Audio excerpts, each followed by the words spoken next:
Hey Adventure Kids, I'm so excited that you're joining us. And this month we're going to be talking all about prayer. And we're going to learn some really cool things about prayer. Hey Pastor Steve. Oh, hey Pascal. Hey, what did you say we're learning about? We're learning all about prayer this month. Oh, I know all about prayer. When you pray, it means that nothing bad ever happens to you. Well, not exactly, Pascal. It doesn't mean that nothing bad will ever happen to you. When we pray, God makes us brave when things are scary. Oh. Yeah, and so today we're going to read a story in the Bible about a person named Daniel who was in a very scary situation, but he was brave because he prayed to God. Yay, I love story time. All right, let's check it out.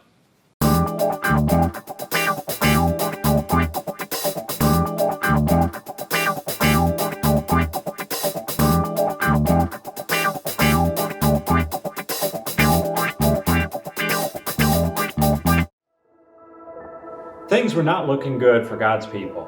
They had been captured and taken far from home, and now they were slaves of the king of Babylon. But God had not left his people. He was with them, and he was looking after them. Daniel loved God and obeyed him.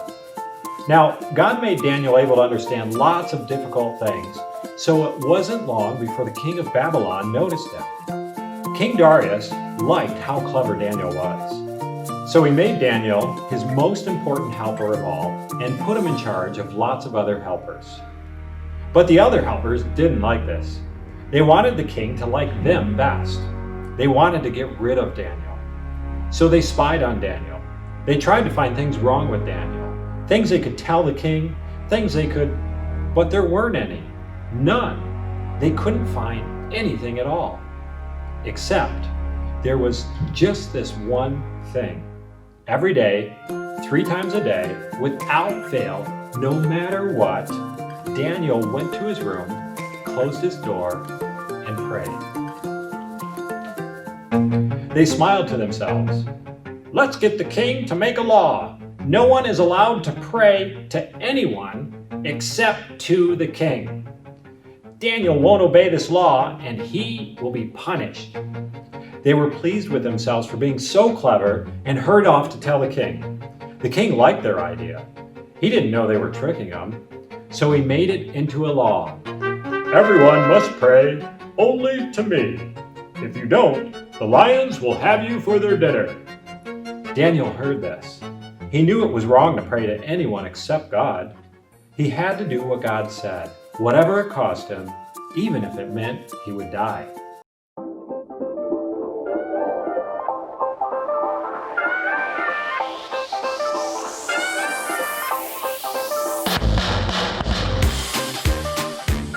Want to hear a joke about a piece of paper? Never mind. It's terrible! Last night I had a dream that I was a muffler. I woke up exhausted. That there was funny. How do you make a Kleenex dance? Put a little boogie in it. You know you like that one.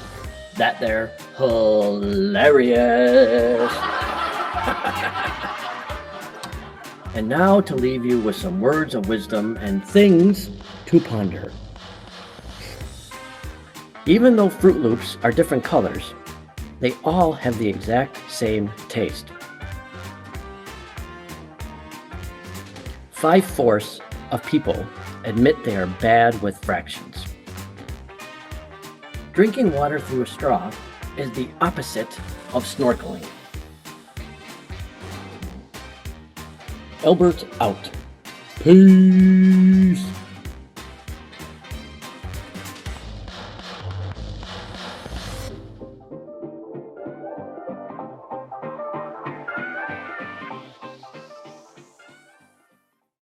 So Daniel went to his room, closed the door, and prayed. That's just what the bad men knew Daniel would do. They skipped straight off to tell the king, "Oh, your most glittering highness, your law says, does it not, that everyone must pray to you alone, sire?" "Yes," said the king. "Oh, magisterial brightness, then correct us if we're wrong, but it would seem that Daniel is praying to God, not to you." The king was sad. He had been tricked. He didn't want to hurt Daniel, but he couldn't change his law. And so he let the soldiers throw Daniel to the lions.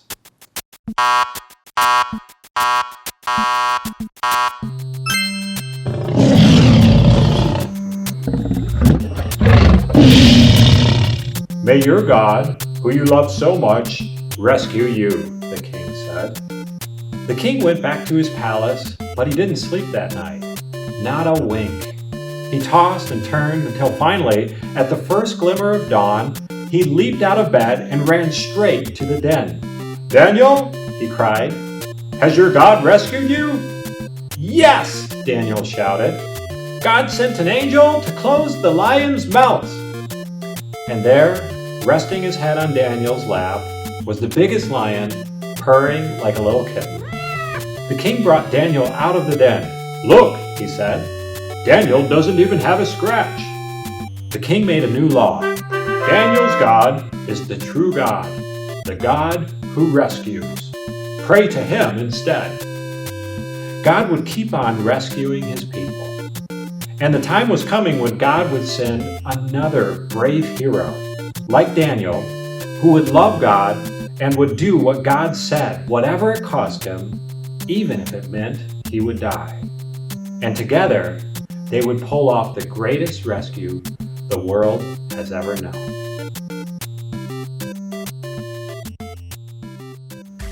And that's our story. Oh, I think I get it now. So, when you pray, does it mean that bad things don't happen to you? It just means that God will make you brave when something scary happens. That's right. That's our point for today. When we pray, God makes us brave when things are scary. Have an adventurous week.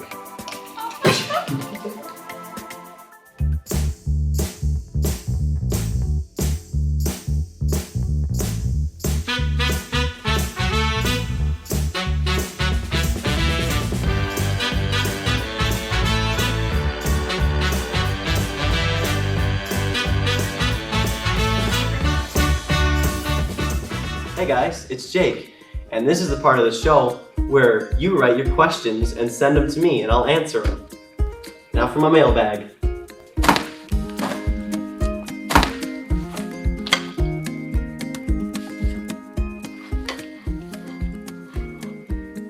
Hey Jake, sometimes I want to pray when I'm not able to close my eyes, like riding my bike or walking in the halls at school.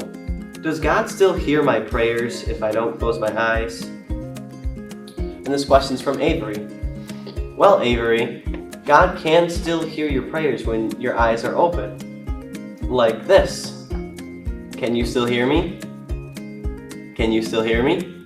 So you can practice this at the dinner table or walking in the halls at school. That was a good question. On to the next one. Hey Jake, how many marshmallows can you fit in your mouth at one time? From Patrick. Well, Patrick, let's find that out.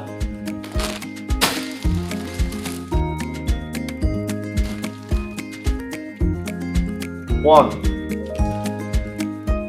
One.